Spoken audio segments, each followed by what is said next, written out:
Eigentlich war den meisten doch eh schon klar, welches Spiel uns da von Ubisoft präsentiert wurde. Lediglich der üble technische Zustand verwunderte dann doch ein bisschen. Aber halb so wild, denn zum einen kann Ubisoft nach all den Jahren einen die Siedler-affinen Spieler nicht mehr schocken und zum anderen haben andere Dev-Teams längst auf die Misere reagiert und gehen jetzt in trüben Gewässern fischen.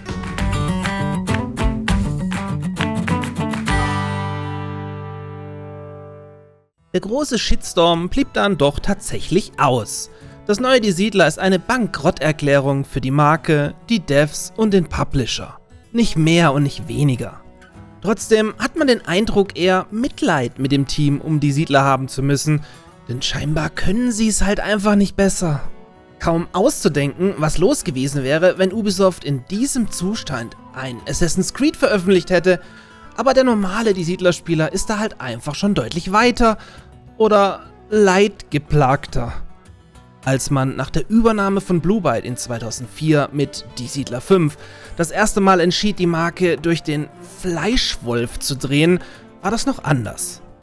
Aber mit allen Versuchen, Kommunikationsansätzen und Verbesserungsvorschlägen und so weiter setzte irgendwann Resignation ein. Die Siedler 6 wurden einfach hingenommen, Die Siedler 7 bereits von den allermeisten komplett ignoriert. Der Kern spielt daher auch heute noch weiterhin Die Siedler 3 und Die Siedler 4, die top gepflegt dank des Settlers United in einem nie besseren Zustand von der Community selbst fertig gepatcht und toll erweitert wurden. Generell hatte man nicht den Eindruck, dass dieser, und wir reden ja immerhin von dem weit größten Teil der Die Siedler-Community, überhaupt in irgendeiner Form mit der Achsel zuckte, als das neue Die Siedler erschien. Nein, es wurde nach all den Skandalen ebenfalls einfach ignoriert. Übrigens genauso ignoriert, wie Ubisoft seine einstige Community konsequent ignoriert. Ob die wohl nochmal irgendwann zusammenkommen? Unwahrscheinlich.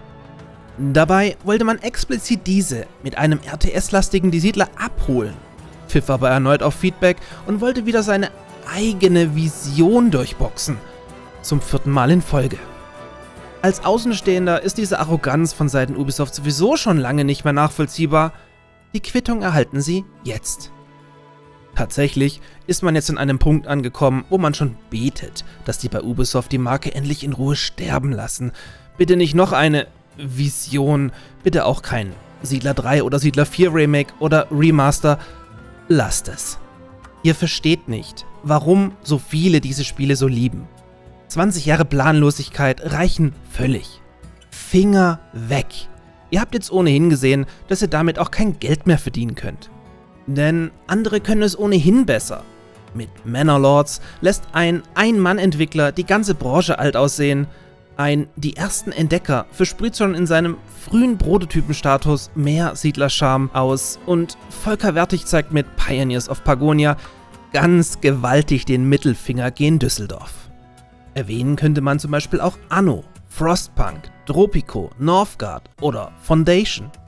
Klar, das sind keine klassischen Siedler-like-Spiele und es wundert dann auch irgendwo, dass niemand einfach kackdreist die Formel von damals kopiert und in ein hübsches Grafikkorsett packt. Aber der Teppich ist jetzt ausgerollt. Die Namensrechte braucht nun auch keiner mehr. Die Siedler, war da was?